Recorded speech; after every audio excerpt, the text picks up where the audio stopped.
Hello दोस्तों, मेरा नाम आशीष है और मैं केरल से हूँ। मुझे काफ़ी खुशी है कि आपके पास प्रभु का वचन लेके ऐसे एक प्लेटफॉर्म में मैं आ पा रहा हूँ। मुझे इस बात की भी खुशी है कि एक साइड पे लोग काफ़ी टेंशन में हैं, काफ़ी डर रहे हैं, कल क्या होगा, दुर्घटनाएं हो रही है, काफ़ी सवालें उठ रही है मन में, लोग काफ़ी टेंशन में हैं। इस मोमेंट में आप युवाओं ने जो एफ़र्ट लिया है कि प्रभु का वचन की ओर लोगों का ध्यान को बटोर रहे हैं, ये जो एफ़र्ट आप ले रहे हो, इसका मैं काफ़ी अप्रिशिएट करना चाहूँगा। आप लोग काफ़ी अच्छा काम कर रहे हो। प्रभु आपको काफ़ी बहुत ज़्यादा आशीष दें। मैंने जैसे कहा मैं केरल से हूँ, तो आपको अभी तक समझ आ गया होगा कि मैं मेरा हिंदी काफ़ी कच्ची है और मैं कोशिश ज़रूर करूँगा कि टुवर्ड्स द एंड तक मैं हिंदी में स्टिक ऑन करूँ। नॉर्मली ऐसे होता नहीं है। ये मेरे लाइफ में पहली बार है कि मैं पूरे टाइम मैं हिंदी में बात करने जा रहा हूँ। बट मैं एक चीज़ ज़रूर विश्वास रखता हूँ कि बोने के लिए बीज और खाने के लिए रोटी दोनों परमेश्वर से आता है। बोलने के लिए वचन और बोलने का जो बल है वो दोनों परमेश्वर से आता है। इसलिए मैं उस चीज़ के लिए टेंस्ड नहीं हूँ। As the holy spirit leads us, we will continue to speak. कुछ चीज़ें आपसे आज शेयर करना चाहूँगा। बहुत ज़्यादा बड़ी चीज़ें नहीं, शायद आप लोगों को ये ऑलरेडी पता भी होगा, बट कुछ चीज़ें जो मेरे बचपन में मेरे को काफ़ी इन्फ्लुएंस करा, मेरे को काफ़ी बदलाव में लाया। मैं खुद एक पास्टर का बेटा रहा हूँ। मैं आज भी पास्टर का बेटा हूँ। हाँ, मैं काफ़ी खुश हूँ कि परमेश्वर ने मेरे को ऐसे एक टाइटल के लिए चुना कि मैं एक पास्टर का बेटा पैदा हूँ। वो भी एक पर्पस के लिए था और मैं उस पर्पस में पूरा बिलीव रखता हूँ, काफ़ी विश्वास रखता हूँ। और पास्टर का बेटा होने में कुछ ऐसी बातें भी हैं ऑन द अदर साइड, जहाँ पे लोगों को एक अलग ही एक्सपेक्टेशन रहती थी बचपन में कि ये पास्टर का बेटा है तो ऐसा ही कुछ करेगा, हाँ ऐसा ही चलेगा, हाँ ऐसा ही प्रार्थना करेगा। बट दरअसल उन्हें ये नहीं मालूम था कि मेरे अंदर भी सवाल उठ सकते हैं। मैं भी एक ह्यूमन बीइंग हूँ। मेरे अंदर भी 100 तरह के सवाल उठ सकते हैं कि जैसे कि चर्च जा रहे हो संडे सुबह, वर्शिप लीडर ने बोला ताली बजाओ, आपने ज़ोर से ताली बजाया और साइड वाला बंदे ने कुछ ज़्यादा ही तेज़ हाल ताली बजाया, तो उसके साथ कंपटीशन लग गया कि आप भी ताली बजाए जा रहे हो। तो एक टाइम पे समझ नहीं आ रहा है कि यार तुमने इतना ताली बजा लिया, तो ताली बजा के उन्हें क्या चेंज हुआ? क्या परमेश्वर को कोई बदलाव आया कि मैंने ताली बजाया तो उन्हें कोई बदलाव आया? मैंने हाथ उठाया तो उन्हें कुछ बदलाव आया? मैंने हालेलुया बोला तो उन्हें कुछ बदलाव आया? तो मेरे मन ही मन में सवाल उठते थे कि मैं ये जो कर रहा हूँ, मुझे समझाया जा रहा है, मेरे संडे स्कूल में पढ़ाया जा रहा है, मेरे घर पे पढ़ाया जा रहा है कि तुम्हारे ये करने से वो प्रसन्न हो रहा है, तो ये कहीं ना कहीं मेरे लिए गलत साबित हुआ। और पूरे नए नियम में मुझे ये दिखा कि मेरे किसी भी प्रयत्न के खिलाफ, मेरे किसी भी प्रयत्न के बिना मेरे लिए वो सूली गया और वो सूली पे उसने बलिदान दिया और उसने मेरे लिए प्रेम इतना वर्षाया कि उसने मेरा ताली नहीं मांगा, उसने मेरा हालेलुया नहीं मांगा, कुछ मांगा नहीं। मांगने से पहले आज मैं अगर ताली बजा रहा हूँ तो अपने खुशी से बजा रहा हूँ। मैं इतना खुश हूँ कि परमेश्वर ने मेरे को इतना प्रेम दिया, इतना प्यार दिया। उस प्यार के लिए मैं क्या करूँ और क्या कर सकता हूँ इस शरीर से मैं? तो मेरा एक वो सवाल, जहाँ कि ये मैं लोगों के लिए कर रहा हूँ या परमेश्वर के लिए कर रहा हूँ या अपने लिए अपना overflowing of my heart, overflowing of my emotion से कर रहा हूँ कि यार Jesus I love you so much, इसलिए कर रहा हूँ। तो ऐसी सवालें मेरे बचपन में उठी, तो उनके एज आई ग्रू अप, मैं जैसे ही बढ़ता चला गया मेरे को उत्तर मिलते गए। मेरे जीवन में 2 ऐसी रेवलेशंस हैं जो मेरे जीवन को काफ़ी बदलाव में लाई है। सबसे पहला रेवलेशन ये है कि वो दूर बैठा एक कोई परमेश्वर नहीं, वो सबसे करीब बैठा एक पिता है, सबसे पहला। दूसरी रेवलेशन ये है कि वो दूर बैठे परमेश्वर नहीं, वो मेरे लिए एक अच्छे से पिता है। He is a good father to me. जब मैं कह रहा हूँ गुड फादर, ये तो आपने सुना ही होगा, हर एक मीटिंग में आपने सुना कि वो हमारे लिए पिता है, वो हमें प्रेम करता है। उससे ज़्यादा आप ये सोचो ना कि आपके खुद के पेरेंट्स आपके साथ कितना प्यार करते हैं, उनसे ज़्यादा हमारा परमेश्वर हमसे प्यार करता है एक पिता के समान। He is a father to us. ये 2 रेवलेशंस थी जो मेरे जीवन में काफ़ी बदलाव लाई।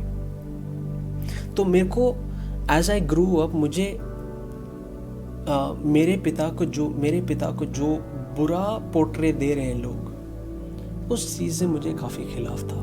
मैं काफ़ी खिलाफ रहा हूँ कि लोग मेरे पिता को कुछ बुरा ना बोले। जैसे कि आज भी आप सुन पा रहे हो कि लोग कह रहे हैं परमेश्वर ने कोरोना भेजा लोगों को एक सबक सिखाने के लिए। मैं ये नहीं मानता। परमेश्वर को आपको सबक सिखाना ही था तो कोरोना क्यों भेजना था?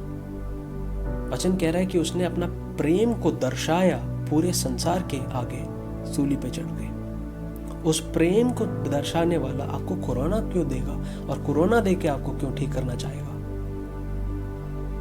याकूब की पुस्तक 1:17 ऐसा पढ़ता है, याकूब 1:17, क्योंकि हर एक अच्छा वरदान और हर एक अच्छा दान, सुनो, हर एक अच्छा वरदान और हर एक उत्तम दान वो ऊपर से ही आता है। उसमें अच्छा है, उसमें उत्तम है, उसमें बुरा नहीं है। कहीं ना कहीं हमने परमेश्वर को ऐसा एक इमेज दे दिया कि वो खून का प्यासा है, वो हमसे आराधना चाहता है, वो उसको आपकी आराधना के बिना बहुत गुस्सा आता है। नहीं नहीं नहीं, वो पिता है जो अपने बच्चों के लिए अच्छा सोचता है। वो अपने बच्चों के लिए अच्छा वरदान देना चाहता है। वो अपने बच्चों के लिए अच्छा और उत्तम दान देना चाहता है। वो ऐसा एक पिता है जो आपके लिए अच्छा करना चाहता है। आज मुझे सुनने वाला कोई ऐसा प्रश्न कर रहा है कि ऐसे दुर्घटनाएं मेरे लिए क्यों दे रहा है, वो ऐसी दुर्घटनाएं मेरे लिए क्यों भेज रहा है, मेरा सहायता क्यों नहीं कर रहा? मैंने उससे इतनी प्रार्थना की और वो मेरी प्रार्थना को क्यों नहीं सुन रहा? मैं आपसे बात कर रहा हूं। मैं आपको ये देना चाहता हूं कि परमेश्वर आपके साथ है, पिता आपके साथ है। वो आपको छोड़ नहीं सकता, वो आपको कभी भूल नहीं सकता। He will not leave you, He will not forsake you। वो हर एक अच्छा वरदान और हर एक उत्तम दान ही आपको देगा। और वो वचन आगे ऐसे पढ़ता है, और ज्योतियों का पिता की ओर से मिलता है, जिसमें ना तो कोई परिवर्तन हो सकता है और ना कोई अदल बदल के कारण उस पर छाया पड़ती है। सुनो, परमेश्वर को ज्योतियों का पिता कहलाया गया है।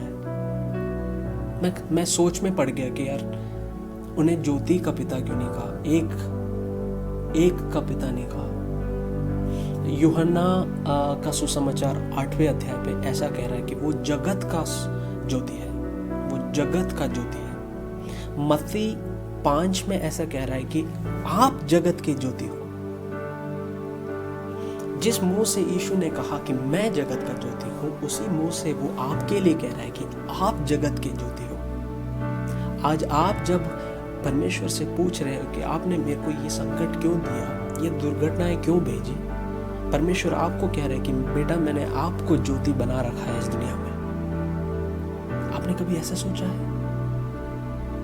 He has made you the light. He is the father of lights. He is not the father of light. He is the father of lights. He has spread his lights all across this world. पूरी संसार में अपनी ज्योति को उसने फैलाया है। क्यों फैलाया है? क्योंकि इस कोरोना, इस भय, इस भीति के अवसर पर आप एक ज्योति के समान रोशनी दे सको। आपको अभी डरने का टाइम नहीं है। ये डर और ये डरने का टाइम नहीं है, ये पीछे हटने का टाइम नहीं है, ये रो के अपना आंसू बहाने का टाइम नहीं है। ये एक ज्योति के समान रोशनी देने का टाइम है। हालेलुया। और उसमें कोई परिवर्तन नहीं है। आप पूर्ण रीति से इस पिता पे भरोसा कर सकते हैं। वो चेंज नहीं हो सकता।